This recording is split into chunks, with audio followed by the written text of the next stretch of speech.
everyone and welcome to another Cooking with Ray. I'm going to be doing samosas today. I've been asked a number of times if I could do samosas for you guys.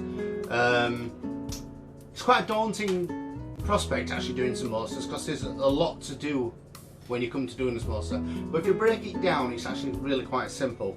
We're going to be doing a pastry, we're going to be doing the filling, then we're going to be putting the two together, and then we're going to be frying them.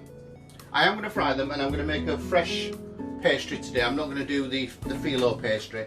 I'm not going to cheat like that. First of all, let me just show you what I've got here. I've got a turkey thigh mince that I'm going to be using for my mince meat. I do like meat samosas, I do prefer those. So I'm going to be doing a turkey thigh mince. Now this is only 7%, so I've reduced the fat quite a bit in that because I don't need a lot of fat within the pastry casing itself. So what I've done is I've measured out 200 grams of that meat, and I'm just going to pop it there and I'm just going to pop that back into my fridge. Bear with me.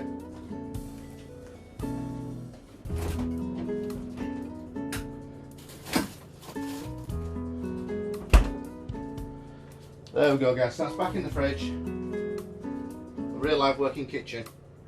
So, we've got some coriander stalks. I've not been shopping yet this week. I've got to go shopping a little bit later on in the week for my live at 5, but I've still got my coriander stalks and I'm going to put those into my samosa filling.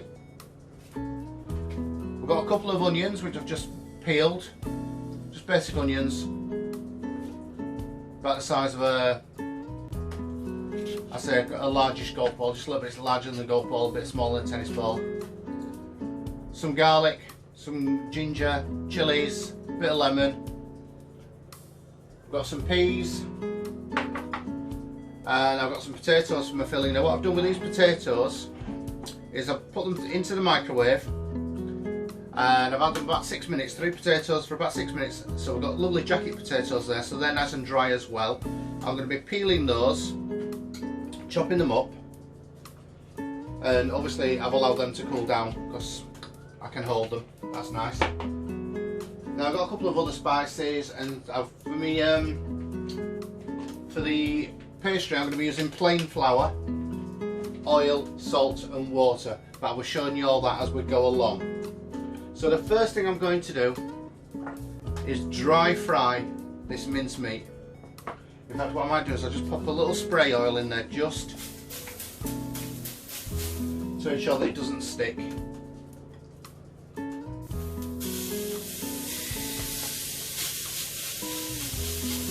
Spread it out along the base of my pan there. Now what I'm going to do is I'm just going to come round and just check the camera and make sure that you can see this.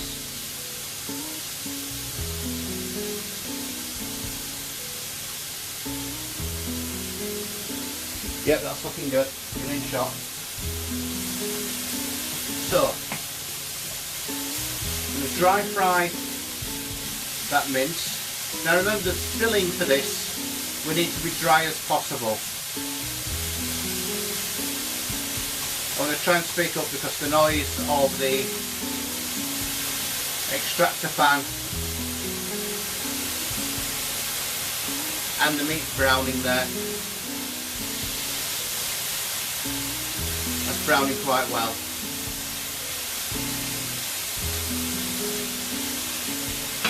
Right, so I'm going to chop up my onions.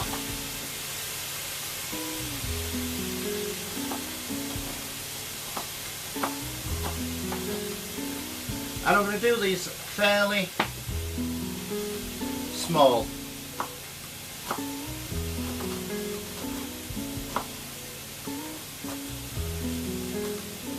They're literally very, very small.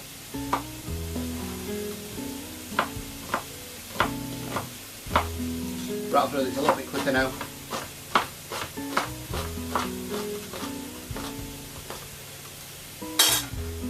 Right, so that's one onion.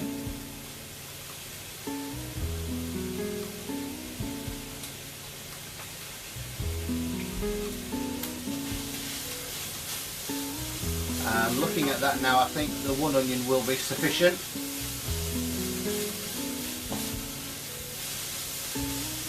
Now remember, this mince doesn't have an awful lot of fat in it itself, so I am going to have to need to pop a little bit of extra fat in there. But I'm only going to do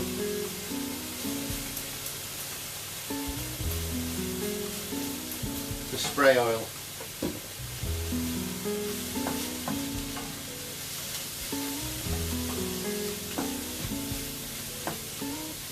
And I'm just going to turn that down a little bit now.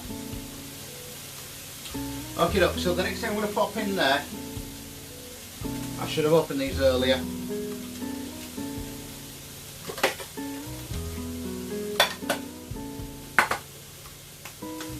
There are a few fennel seeds, about half a teaspoon of fennel seeds, about 3/4 of a teaspoon of cumin seeds, and about 1/4 of a spoon of mustard seeds,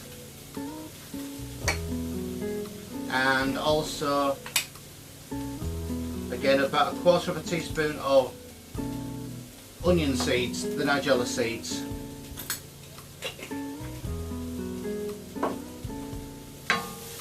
So let's just give those a stir around in the dry mix. That's cooking lovely.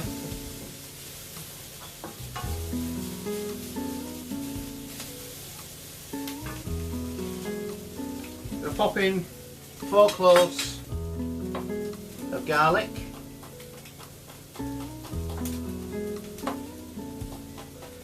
now what I'm going to do in that pan, I'm just going to drop in a little bit of cold water just to cool it down a bit, because I don't want it sticking and I don't want to really be using oil. Don't forget, I'm going to have oil in the pastry and I'm going to have oil in the deep fat fryer, so I'm trying to be as good as I can with the filling there. So that's just a bit of cold water gone in there just to slow the cooking process down while I get the rest of these ingredients together, and obviously it'll help tenderise the meat. Right, so that's my 4 cloves of garlic going in, and I've got my ginger. Take the woody, in fact I'm just going to use about half that. So I've got a piece of ginger about that sort of big, if you can see that. I'm going to take the skin off, bank around it, get rid.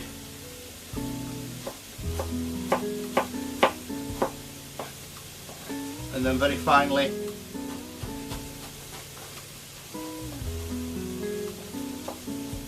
julienne,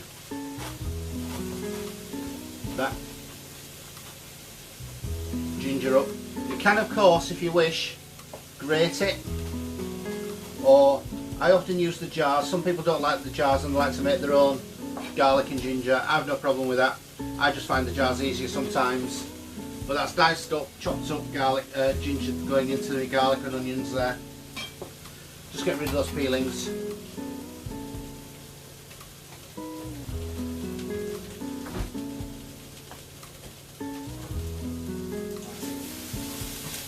Right, again I'm going to add another bit of water to that,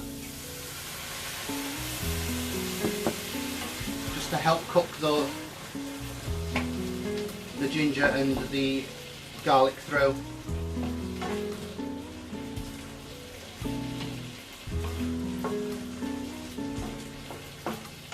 This would be pretty much the same way if I was starting a minced meat curry as well. I'll be doing it in a similar sort of way.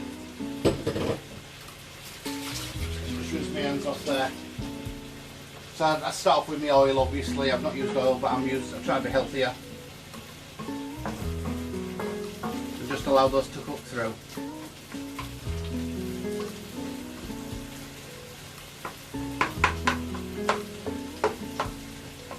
This was a request, the samosas was a request from Jackie, this was. So Jackie, these are for you. And I've had a few other people say they'd like samosas too, so I've included them as well. I'm going to add some frozen peas that I'm allowed to defrost into there now. They can just go in. Obviously they've got a little bit of water in as well, so they'll bring the temperature down and just cook nicely through there. Now I'm going to come to these potatoes. Move a couple of things around. Just going to simply take off the skin from these potatoes, throw it onto my board. Like I said, these have been cooked for about 6 minutes in the microwave, just jacket potato style, nice and easy. Pull away the skin. I've allowed them to cool down. Obviously when you put them into the microwave, just prick the skin so they don't explode on you. You can boil these in a pan. I just thought it'd be a little bit quicker to do it this way around.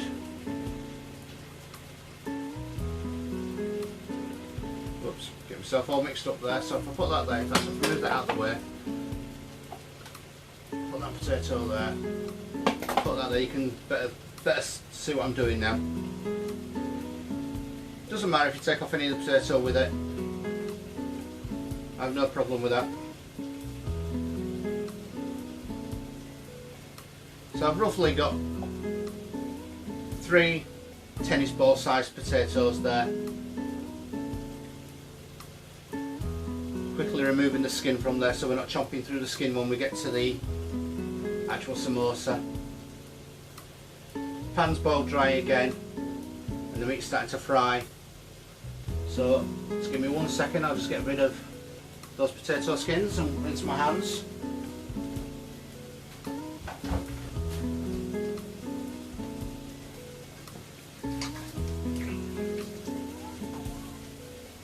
Incidentally, normally I would have taken those potato skins and I would have deep fried them. I thought that's a nice little snack while I'm going.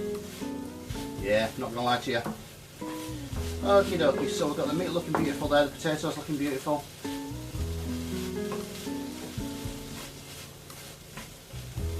All ready to go. So what I'm going to do is just pop in a few spices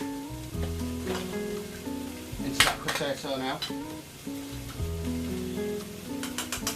And I'm going to, into the meat. And I'm going to use a tablespoon of garam masala, a tablespoon of cumin, and a tablespoon of coriander. I'm going to chop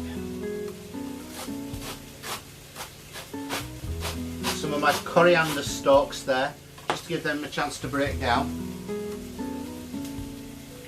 Let's cook that up as well.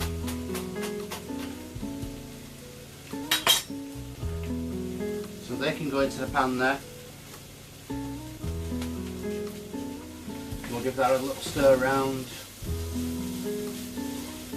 Wow, as those spices have hit the heat, you can really smell them, they're coming through there beautifully. So toast them up a little bit. That pan's very, very dry at the moment. I don't know if you can see it from there, hopefully you can. Very, very dry. And I'm going to just drop in a little bit more water, just so those spices don't burn.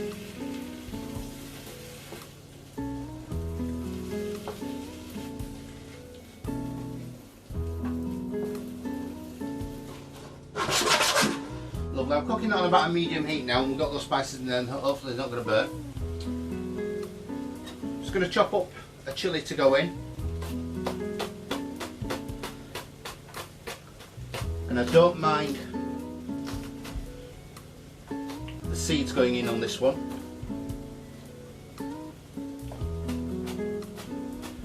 But I am going to cut them fairly small, so no one really gets a nasty big lump of chilli in their food.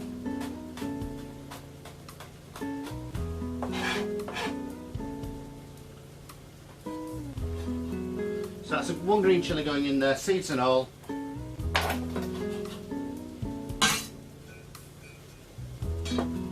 I'll give that a stir through as well.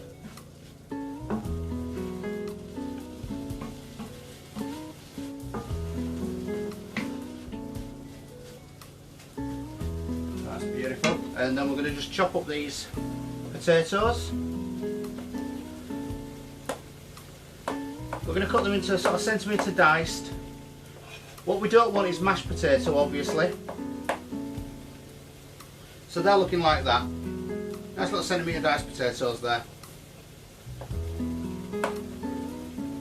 They've gone a little bit dark on the outside as we're peeling them, but because I allowed them to cool down. I should have put them into water like you would an egg, and that would probably stop the discoloration there, but it doesn't matter.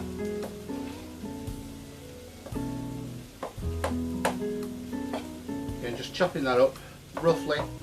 We're not having it mashed, but it will break down a little bit in the pan, of course.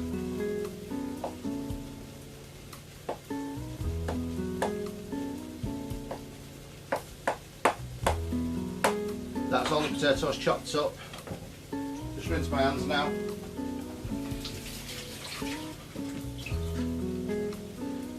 going to add just a little bit more water. Remember, you can always put it in as you need it.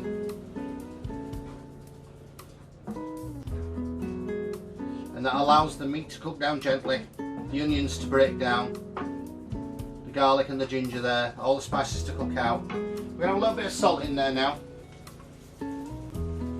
Just a sprinkling of salt. And I'm going to add a couple of other spices as well. Some Kashmiri red chili powder, just 1 teaspoon of that sprinkled through, and then about half a teaspoon of turmeric.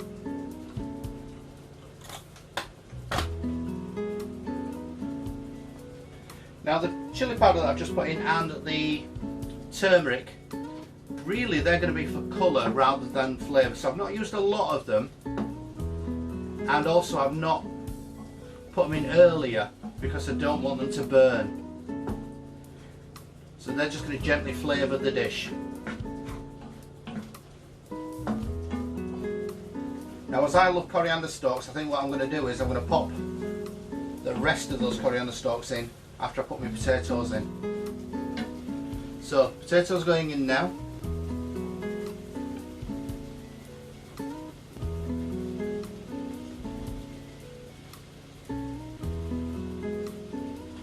Lovely, and then I've still got my pastry to make.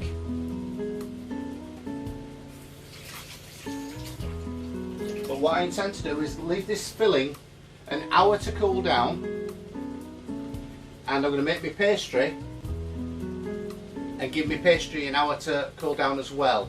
So by the time I made my pastry, left it half an hour, I'll be ready to go and to fill my samosas and then make them all up and fry them off.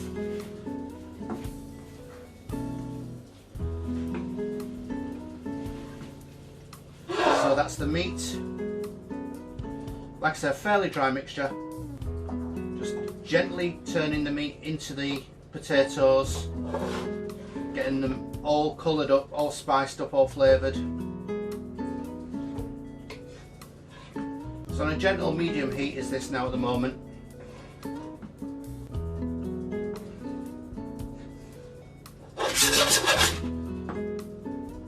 There we go, just leave that as it is. You can gently cook off a little bit more. And as I did mention, I'm going to pop the rest of these coriander stalks in. As I've left these a little bit later, there will be a little bit more sort of crunchier and have a little bit more texture to them. So it's just the very ends I'm not going to use, but pretty much all the way down to the root you can use. So they're going in. Just get rid of these bits and bats off my board and then give my hands another wash.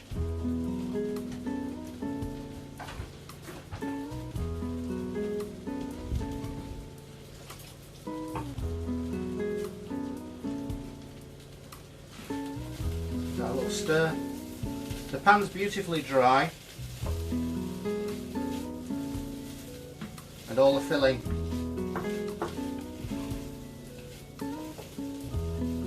is lovely there.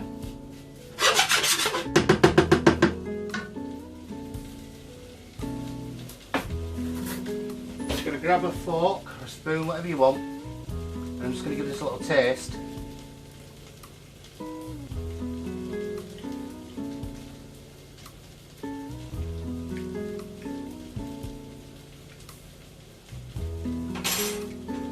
That's beautiful. Just at the end, I've got some coriander seeds with some cloves and peppercorns and things like that in there. I'm just going to give this a grind up, like a garam masala mix.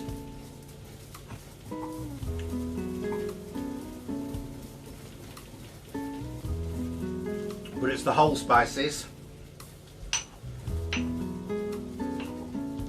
Lovely. So we're not going to get a nasty crunch on those when we come to eat our samosas. We're going to have a lovely hint of the flavour. I'm going to try and bring that closer, hopefully you'll be able to see it. There we go. I'm just going to flake those in like so.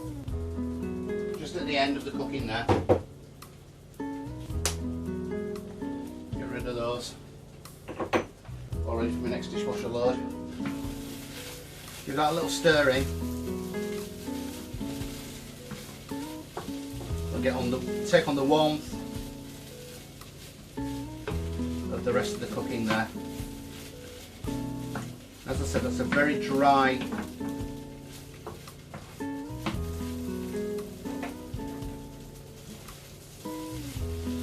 very dry mixture. I'll try and bring that a bit closer to you so hopefully you can see it. So, there we go. It's a bit of a trade-off when I'm doing this myself. I can either have the camera pointing straight at the pans and you get to see a better view of the cooking, or if I have the camera like I have now, you get a better view of me, and obviously you all want that, don't you? Don't all protest at once. Right, so that's the bowl I just had my potatoes in. I'm just going to tip this pan out.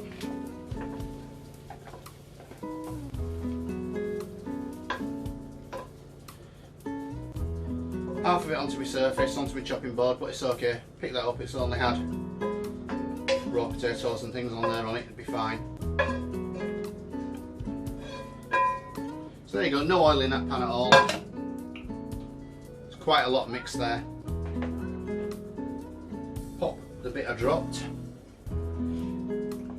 Well, you can have that, just looking at it, you can have that as a bit of a side dish or a curry dish yourself, you know, on the side of a chicken curry or something like that. So I'm just going to pop that to the side now. Well, if that's what I'm going to do, is I'm going to put that straight into my fridge. It'll warm my fridge up, but it'll be right, it'll cool down. I'd rather have the filling cold.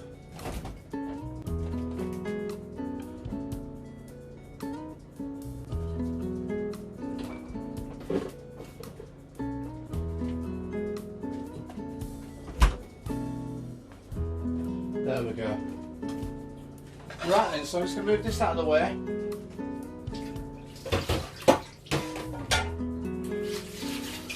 Some running water for that. I have turned this off now. It's cooling down.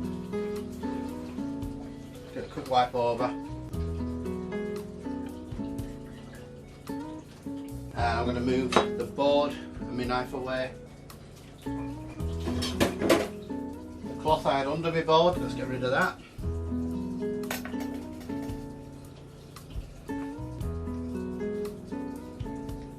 Wipe all that down. I'm doing this pre-prep in one take, and then I'll do the samosas for you once all the pastry is rested and the filling has cooled down. Right, so moving on to the pastry.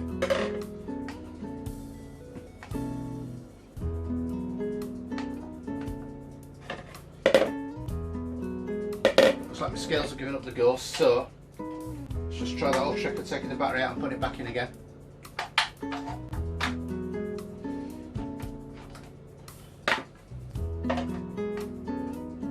That's caught it. Okie doke. So, I've got plain flour. I'm going to aim to use 300 grams, and that is exact. Well, it's 300 grams, and well, it's 303 grams, so that's perfect. And that's just plain flour.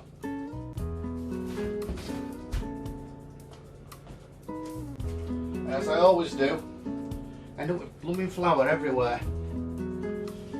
Oh well. fun and games. So I don't need to use that other bag, put that back away for later.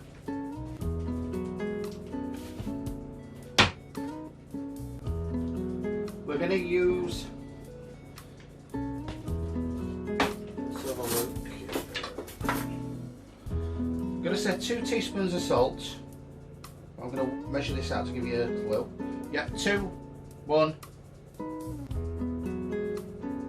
level teaspoons of salt. Give that a mix through.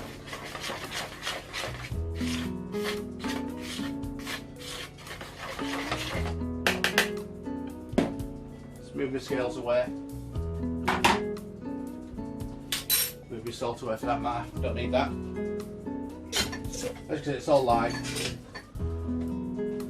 Oh, pastry guys, right, so I'm going to add some of my onion seeds into my pastry because I do like that little crunch. So I'm going to use about half a teaspoon of onion seeds in the pastry, and I've got about half a teaspoon again of mustard seeds. They're going into my pastry. In fact, you know what? It doesn't really matter what you do. So I'm going to put in about a quarter of the fennel seeds, and again about a quarter of the cumin seeds, just into my pastry. That should be nice.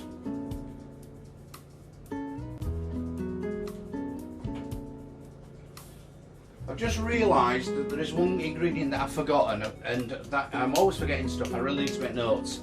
But this is dried mango powder. Amchur, it's called amchur. Now what I'll be doing is I'll put some of that into my filling. So when I get my filling back out, I'll just throw a little spoon of that in there, and I'll be popping a bit of lemon juice as well. I should have done that earlier, but I did forget. I must hold my hands up. I'm always forgetting stuff. Right, so we'll grab a spoon out and just mix those seeds into the pastry there, into the flour. Now what we're looking for is a couple of tablespoons of the oil. I can't avoid the oil in this, I'm afraid, so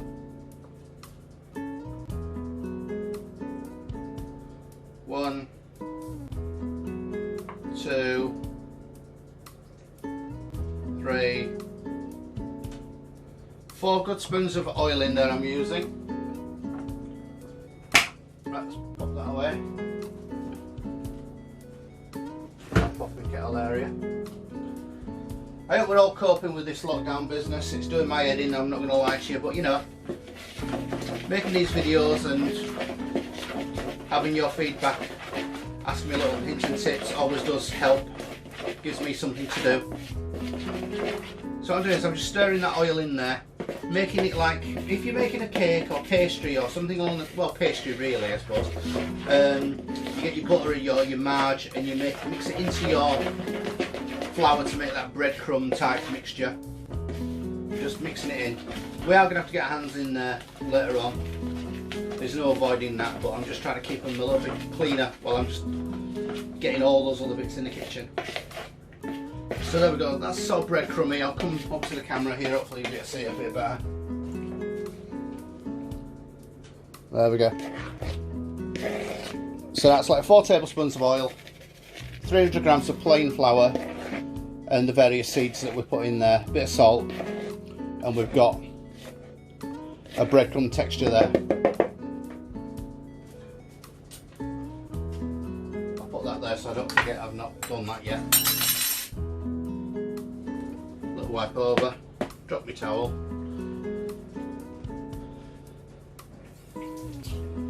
Right, so let's get some more water into my jug.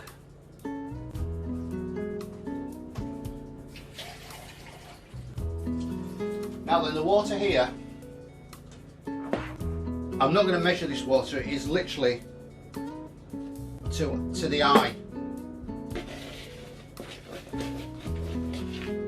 What you're aiming to make is a fairly stiff dough.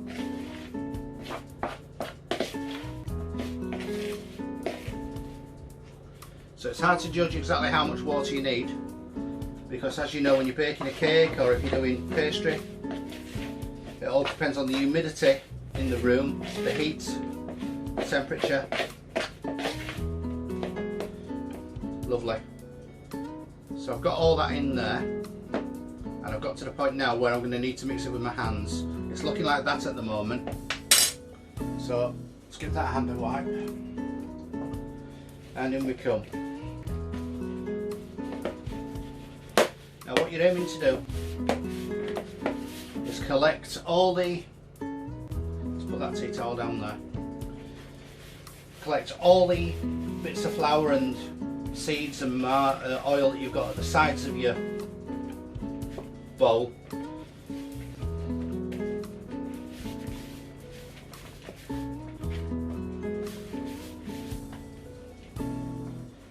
All in together.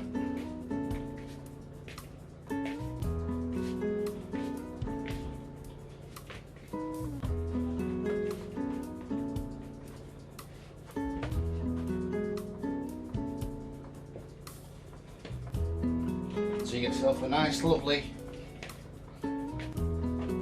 reasonably stiff ball of pastry dough.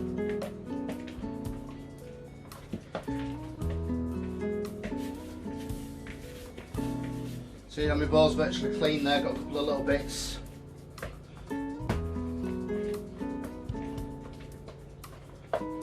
Right, so what I'm going to do is just move that over, a little wipe off. I'm just going to put that on there just to show you. In fact, I've got my pastry board, I might as well actually use my pastry board.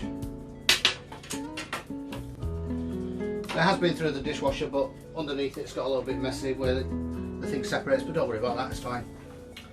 Okay, so we're going to need it just to ensure that all the bits are incorporated and there's no like big lumps of dry flour or anything like that.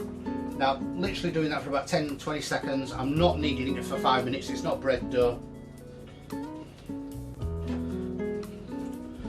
And we've got a bowl there of pastry about the size of an American softball, a bit bigger than our baseball type things. So all I'm going to do now is just find a bowl and pop that into the fridge.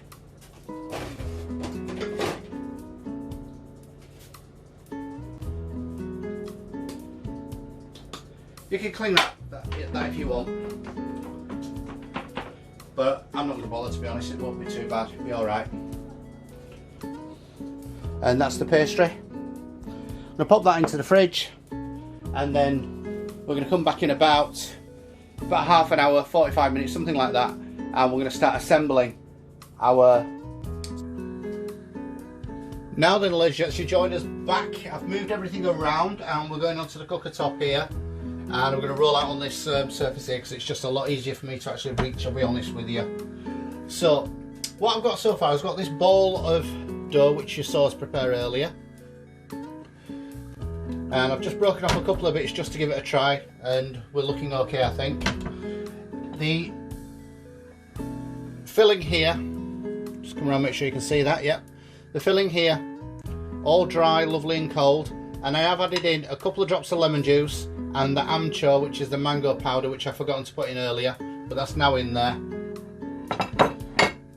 On my surface here I've got some flour for dusting, some water to help stick all the bits and bats together, my dough, which was in my bowl there, rolling pin, got a knife for cutting my pastry, and I've got a fork for crimping. Now I've just made up these two, and I've done the sort of flat normal type samosas. You can get samosas that are kind of stood up, and they're like Punjabi samosas, but I've not done those kind. So I've got my oil on the side here, and I've just tested a little bit of the there we go, a little bit of pastry in the oil just to make sure it's at the right temperature, and that tastes fantastic.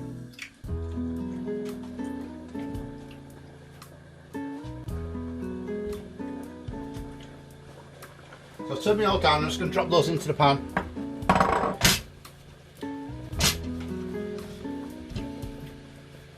Just going to roll out my pastry here into like a cylinder, and that'll make it easier for me to portion it up.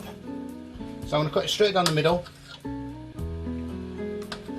Middle of that, middle of that, middle of that, and middle of that. I've got that into 6. So out of that pastry there, I've made 8 samosas, including the 2 I've got in the fryer already. I'm going to flip them over. I'll show you the frying when we come to do these, so don't worry. So we're going to just get the ball of pastry, pop it onto your board, just crimp out the edges, and then what you're left with is like a sort of a flying saucer. The reason for that is when you start rolling your pastry, invariably you'll roll out from the middle, and all the dough goes out to the edges, and the edges of your dough ends up being fatter than the middle of your pastry. Bear with me while I just keep turning these samosas. I don't want them to catch. It's quite a high heat, but I've got it turned down a bit. I'm just going to swap this ring over, in fact. That ring there is just a bit too hot for them. Lovely. So that's just them turned round. So now what we're going to do, we're going to aim to get, as good as we can, a circle. And we're going to have a little bit of flour for dusting. We don't want a lot of flour, but we don't want it to stick, obviously.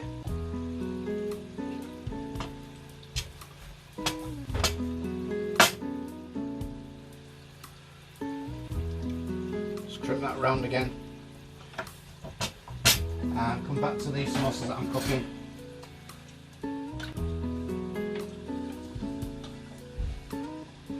And I'm just going to take those out. I think they're done. I'll be showing you those shortly. So again, we're going to just roll out this pastry. I'm not going to show you all 8 of them. We'll be here all day long if we do that.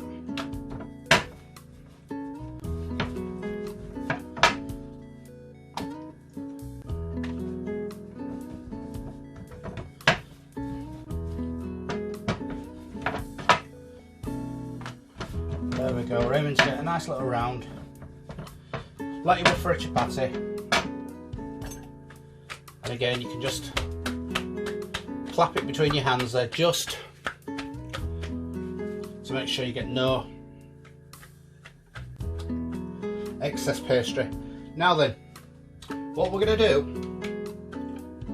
let's pop that down a second. I've got my chapati pan here, my tower. That's heating up, it's quite warm. It's difficult to show you all this at the same time, but let's just try and move you over. Yeah. Let's bring that away from there. I'm just going to move my oil pan 1 second.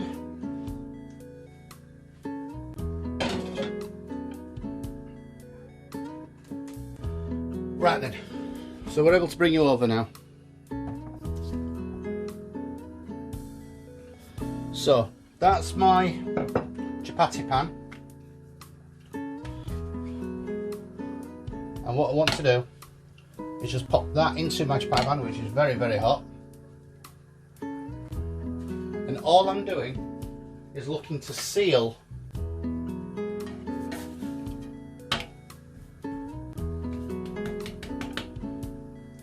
each side of it. I'm not making chapatis.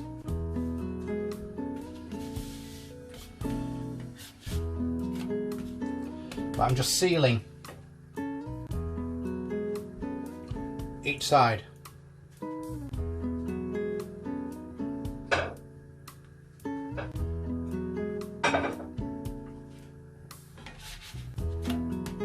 Lovely. So I'm just going to move that to one side. I'm going to leave my pan low.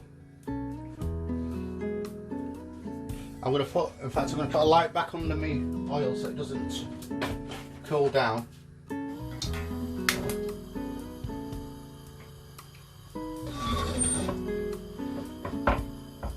Wouldn't want to get all that work just for it to cool down.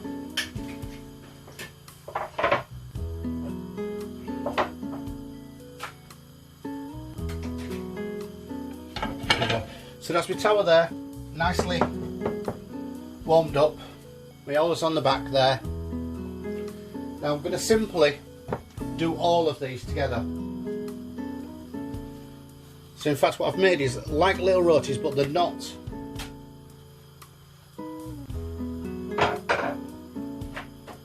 They're not cooked all the way through at all. They're just sealed on the outside.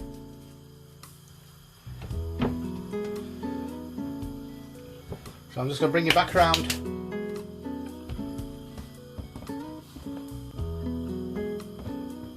There we go.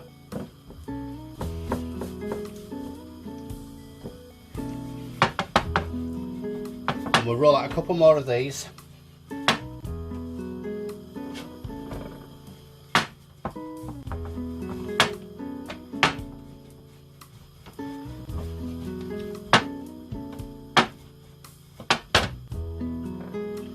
Now what I'm doing is I'm rolling these actually out in chapati flour.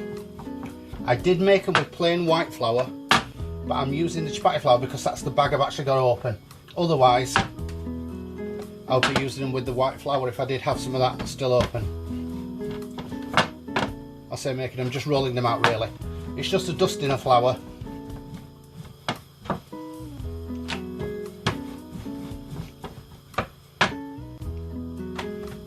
We're trying to get it as round as we can. Obviously that's not always possible, but we'll do our best. I haven't mastered that spinning thing yet. I just tend to rip it when I try it, whenever I try that. So again, that's another one. Just going in, turn the oil down. Just going into my tower there, just so that the outside just nicely seals off.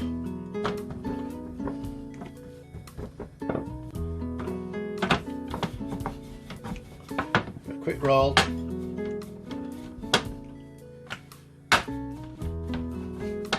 As you learn to roll out chapatis, rotis, pastry, any of that kind of thing, you do get a little bit quicker doing it. You can take your time and be meticulous with the shape if you want. Right, so it's time for me to just flip that roti over.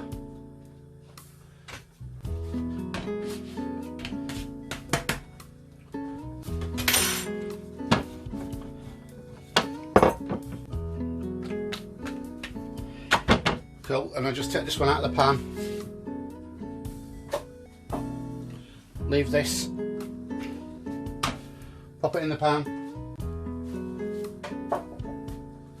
That's my second one. That went a little bit further than I would have liked, but it's okay. It's not a problem. 3 more bits of dough left.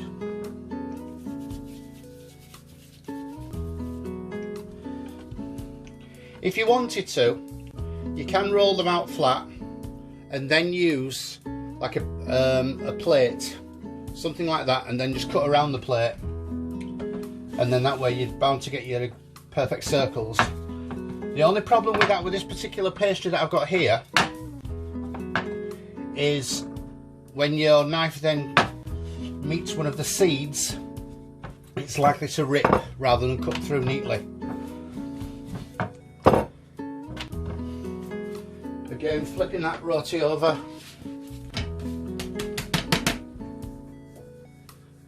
And taking it straight out of the pan because I only want a very light seal on it.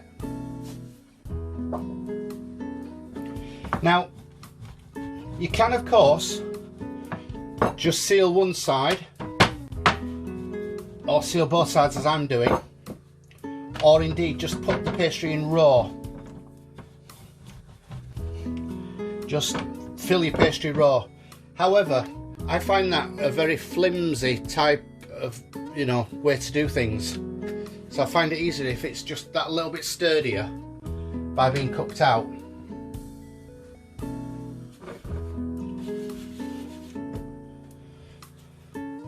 So again, I've got 2 more to do, including the one in my hand.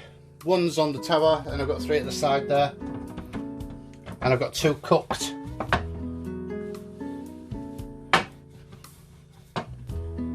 Samosas already done for me. Well, not done for me, but done by me. So as these ones are cooking, we'll be able to have a look at those and see what they're like on the inside. That's done there.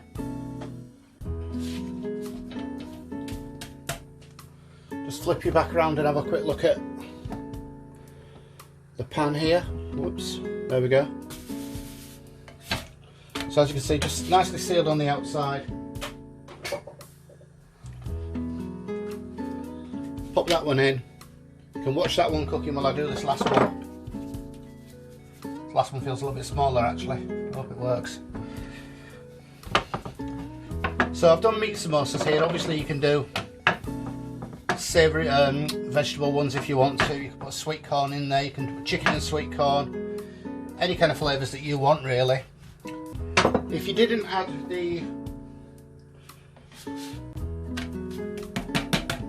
the seeds into the pastry, you could add a little bit of sugar and make sweet samosas. So you could actually make things like chocolate samosas by putting Nutella inside it, or you could summer fruits, any of those sorts of things.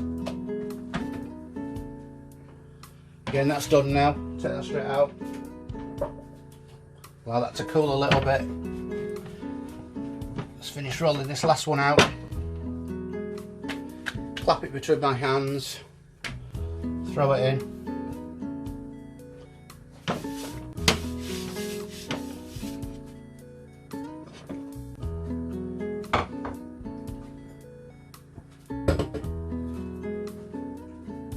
Let's have a look.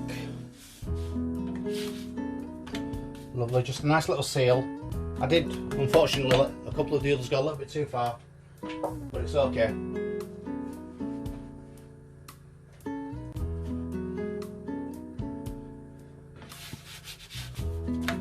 There we go, that's what we're looking for. So let's pull that out of the pan. I'm just going to move my tower and pop it into my oven.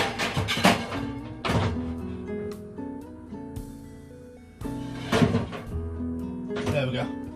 Right, put my tower into my oven. It's a nice safe place for it to be. I'm not going to accidentally grab it. Move the oil down so you can see the oil. Turn the other ring off. Fabulous. Let's get a little bit closer to it. Sweet. Right, so let's now bring these roaches over.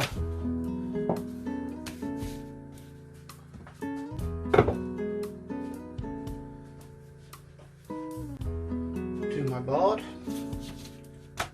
And we'll bring you around back so you can see what's going on over here. Yep, smashing. Okay, so like I said, some of these have just cooked off just a little bit further. Okay, no, sorry about that, my camera just got itself off, but I'm back with you. So again, that's sort of, they're not all the same size. You can weigh out your dough if you want to, but it's okay. So what we're going to do now is just cut each one of these in half. A nice straight half is what we're looking for.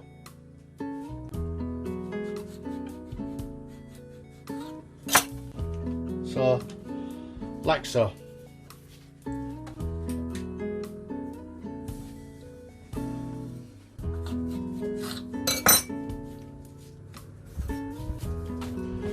just put my fan on because the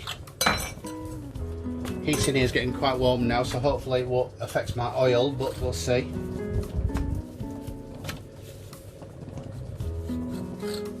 Just slicing through those.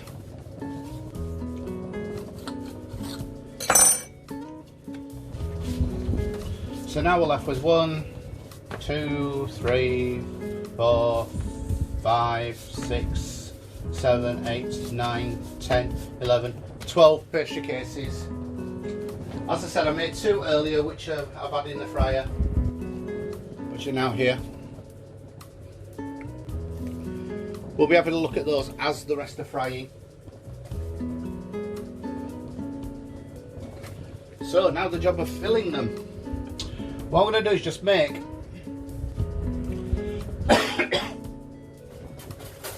a little bit of a paste using the flour and water that I've got there. So I'm just going to add some of that flour into that water. And what we're looking for now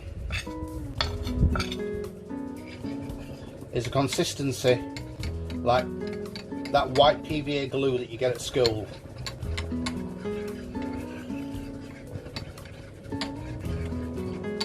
If you're using raw pastry casings, you can simply use the water,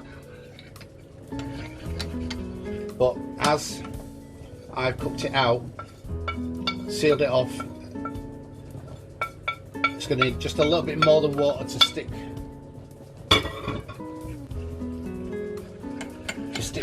the actual edges together now. So I'm just going to make up a bit of a slurry. Water and flour, just the paste. Lovely. So that's a thick PVA glue type thing. Move that across, get that out of the way. Fabulous.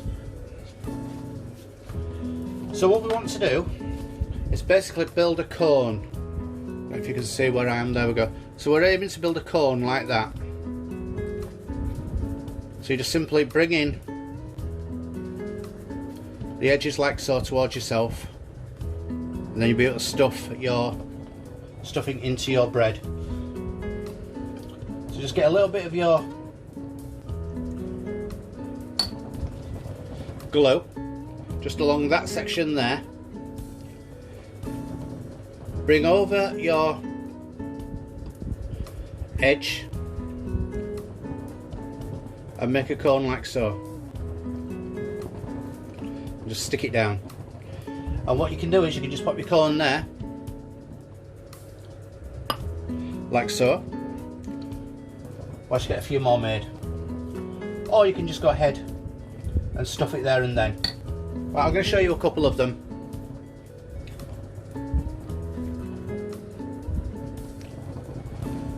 Before I start stuffing them. So there we go.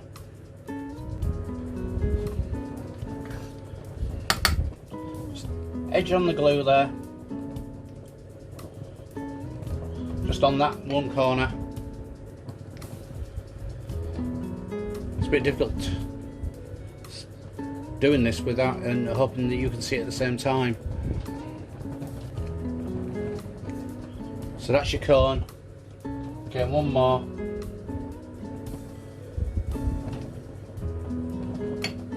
And then you just turn it over on itself. Crimp it down so it's all stuck lovely.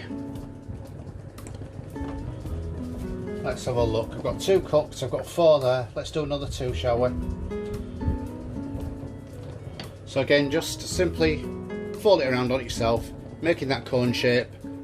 Crimp the edges down, and I'll do this as my final one for the moment, and then we'll fry this batch off.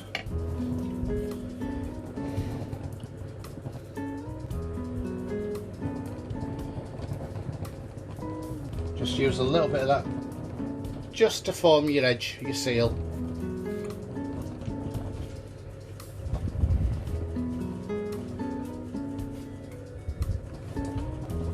And I'm going to move that to the side, bring my stuffing across, and then we're going to just pop that back there. I do need that. I'll move them away though. Okay, so hopefully you can see it. So now we're going to come to stuff these samosas. What you can do is just get a little bit of your mixture there with your peas in, but no potatoes, and just drop it down into the bottom, and then you can start stuffing potatoes in. The reason you do that is just so that all that bottom bit gets totally filled with stuffing. So you can just push it down, pack it down, like so. And I'm just going to pop that to one side. I'm going to do this in batches and just kind of show you in that way. So again, allow the pea mixture to fill the base, then you can start popping in some potatoes into the top end of your cone and just pat that down. Just quickly do these, pop that in there. Now, don't be too greedy when you're doing these, because if you overflow them, it won't do you any good at all if you overfill them. Because when they start to cook up, they'll just burst. Excuse me for coughing there. So just again, just packing that down in. And by doing them in batches like this, doing those cones first, by pre-cooking that pastry off, and then by stuffing them in this way, my hands are not getting all messy. Because if you can imagine, you do one, you get that gunge on your hand, and then you're doing another, your hand's getting really messy as you go through. And like I mentioned earlier with the raw pastry, you'd really struggle to sort of get it stuffed. As you can see, they're holding quite well as I'm stuffing them. So I'm just going to wash that bit of gunk off my hands. Yeah, wash that bit of gunk off my hands.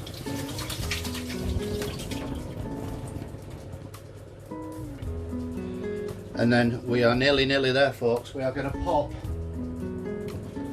a little bit of glue. Just move that away now. Fill in there. A little bit of glue onto both sides of the chapati cone. I'm going to do it again just on there.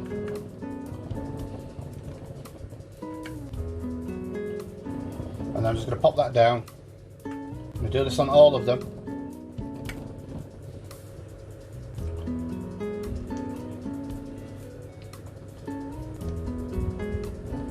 So as you can see, all that glue's going on. That pastry slurry, it's just flour and water. That's going along the edges.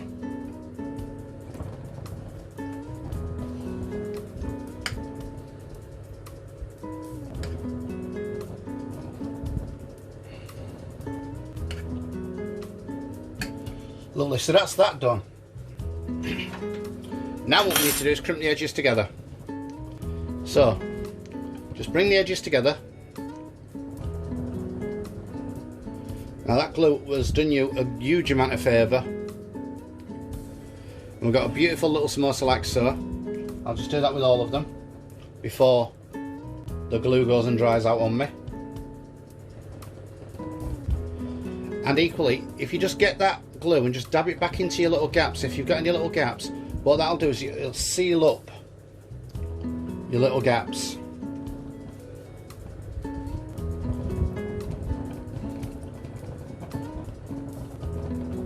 So I've had loads of people saying to me, what do you do about the samosas popping?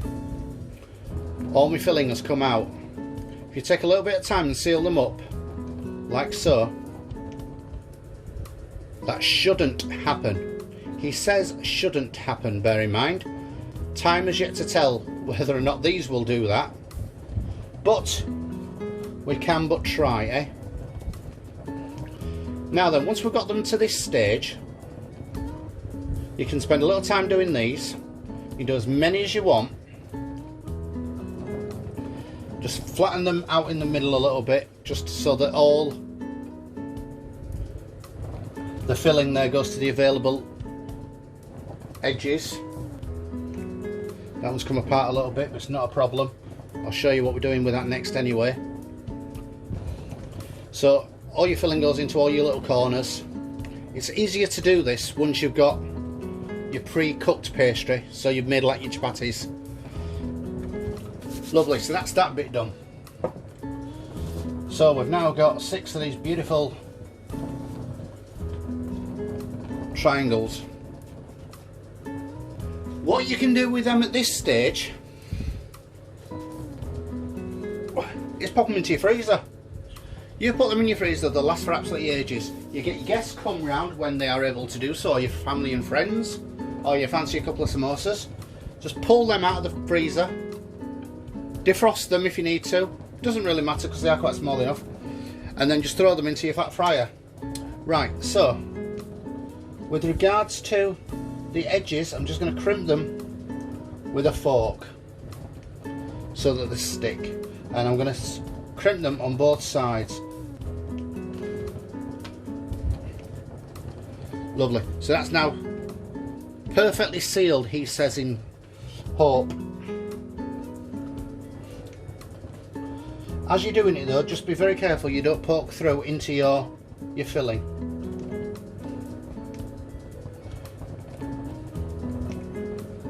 Lovely, so that's 2 done.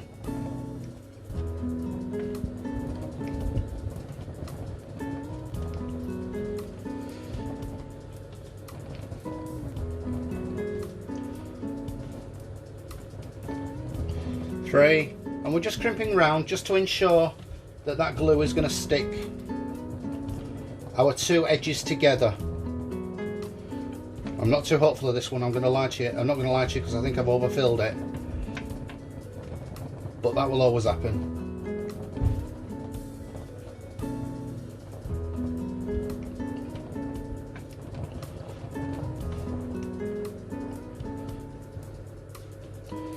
So this is my 5th one, and as you can see, having done the pre-cooked pastry, it's actually a lot easier to handle. And it's only par cooked, it's just sealed on the outside really. Don't forget they're still fairly raw inside. There we go. Hopefully you saw that. So that's 6, just edging off them. 6 beautifully produced samosas there, which I'm now going to fry in the deep fat fryer and show everybody at home how that's done.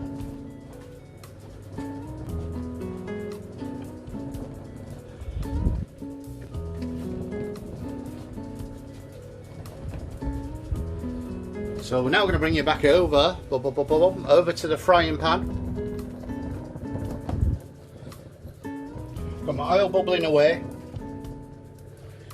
I'm just going to turn my fan off. Hopefully it won't be too bad. I'm going to turn my fan off whilst I show you this. And we're just going to drop them straight into the fryer like so. Now we don't want the oil to be too hot at this point, because what we need it to do is cook the pastry through rather than just blister and burn the outside of the pastry and the inside of the pastry not getting cooked. Now bear in mind all the filling is cooked, so that's not so much a worry. We're just looking at getting the pastry cooked through. So I've got my draining rack ready.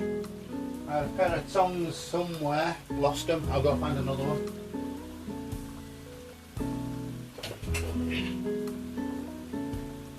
So what you can start to do is cook these on a medium heat and then bump up the heat a little bit,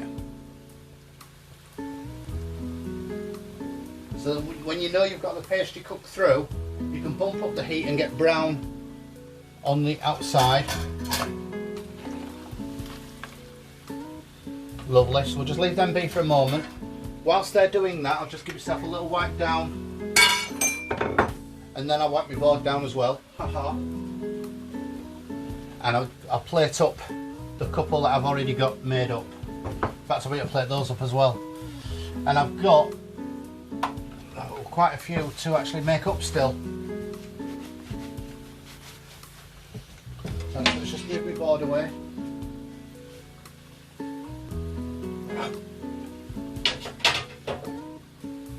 Pop a plate down.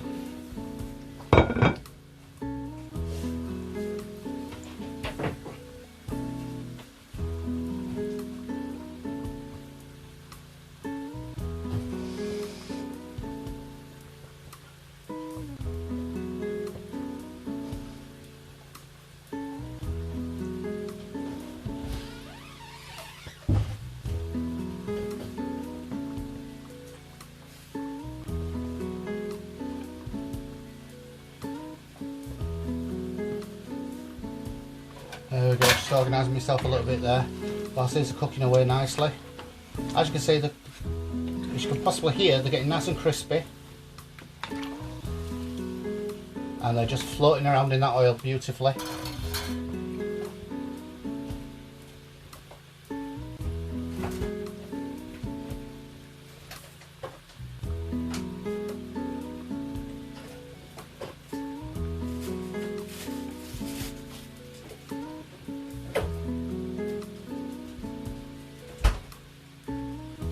Gonna get a little bit of salad and a bit of sauce. That's my sauce there. I made that up the other day, well yesterday in fact, and I have uploaded that already, the video for that, and I've just put it into a jam jar. And not gonna lie to you, nice cheaty little bit of salad. That's all it needs. And I've got, let's have a look at this, 1, 2, 3, 4, 5, 6 more of those to make up.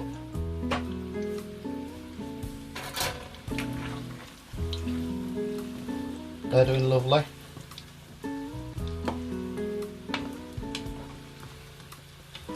just going to make sure they all flip over and they don't sort of catch by burning on the bottom. Right, so I'll turn the heat up a little bit now.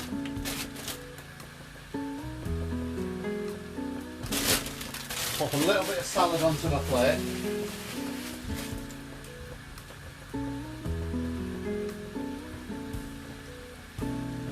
Get myself a nice little bowl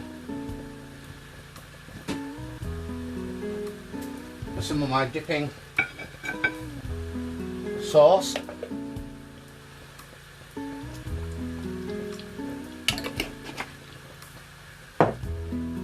So that's, I'll just bring you around as well. Whoop. There we go. Don't know how to do the sound effects, but I really did. That's just my salad and sauce there, ready to receive my samosas.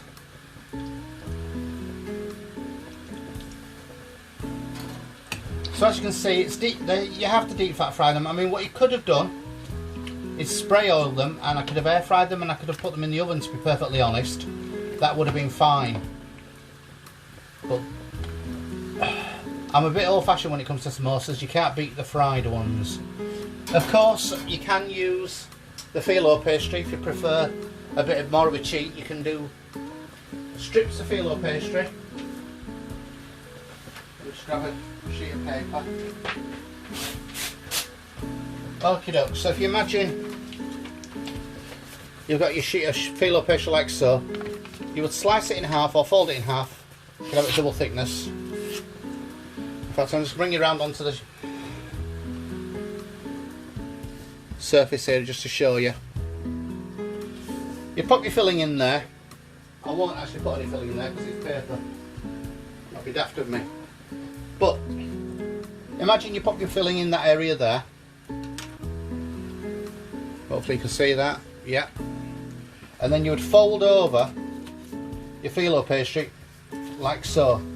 So you'd do that triangle shape there, and then you'd fold that over flat. You'd fold that over down that side, and your final edge up there, and fold that end over, and what you'd have is a sealed phyllo pastry samosa, but that's not what I've done. I've done it proper for you guys today, no cheating.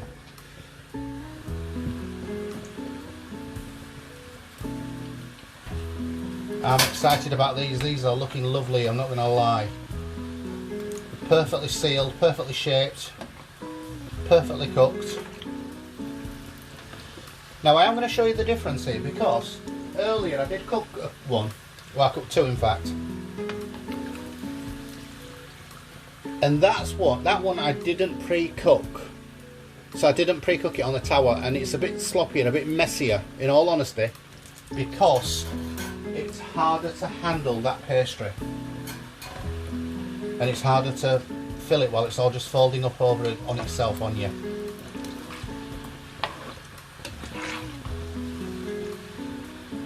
So in a moment we're going to take a couple of those out, or one of them out, and we're just going to cut through it and just see that it's done. See if it is done. So I've got the rest of my samosas there, those two that I cooked earlier.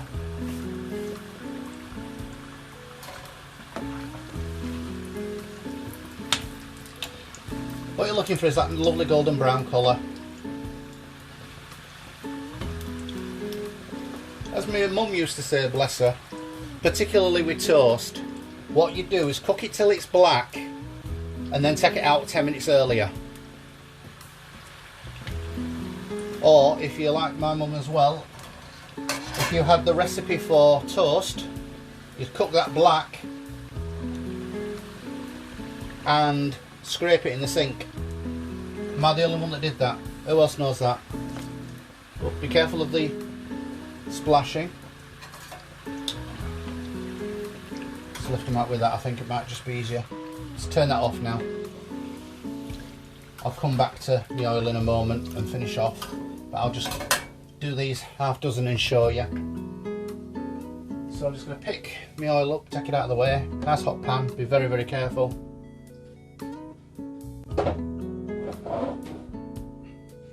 Good, that's gone. I can move that down now to show you. So I drained mine on my grill pan. I just put a bit of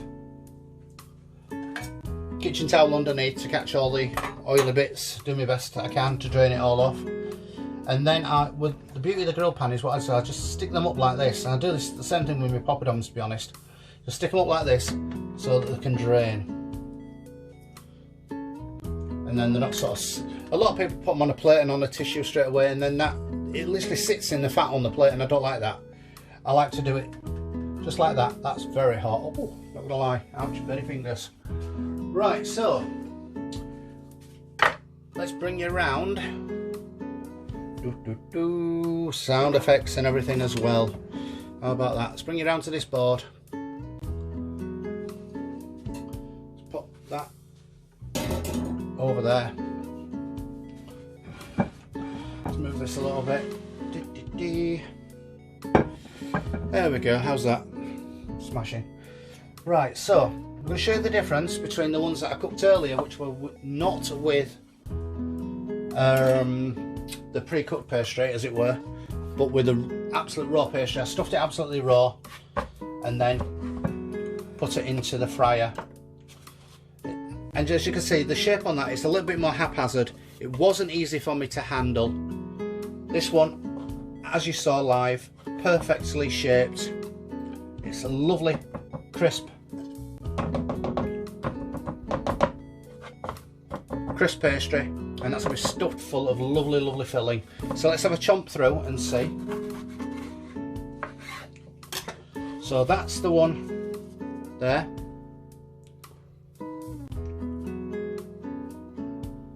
And I'm going to give it a test.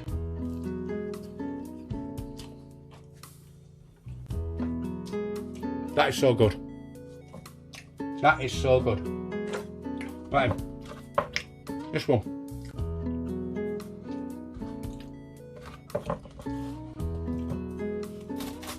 A little bit crispy because it's straight out the fryer.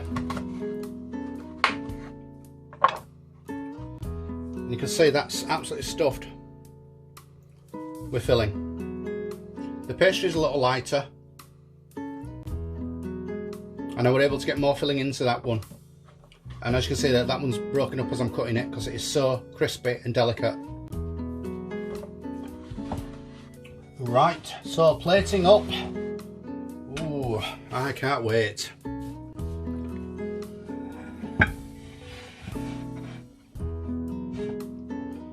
So have a look, hopefully you can see that there. Yep, marvellous. It's on a bit of a tilt, but it's perfectly fine. Plating up, nice and simple, no messing about.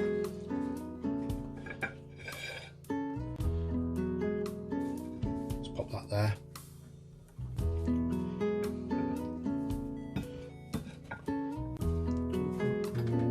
That's 3.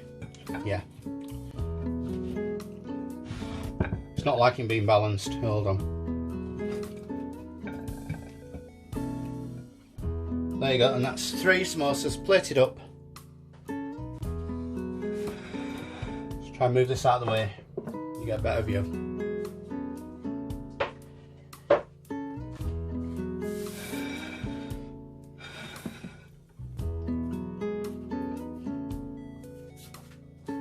Now, if I'd have had any coriander left, I would have given that now a flourish of coriander. Some onions, onion relish, something like that.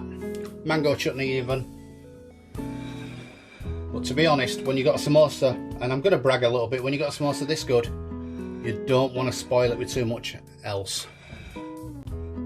That's my samosas then, ladies and gents. I do hope you enjoyed that. Thank you so much for watching.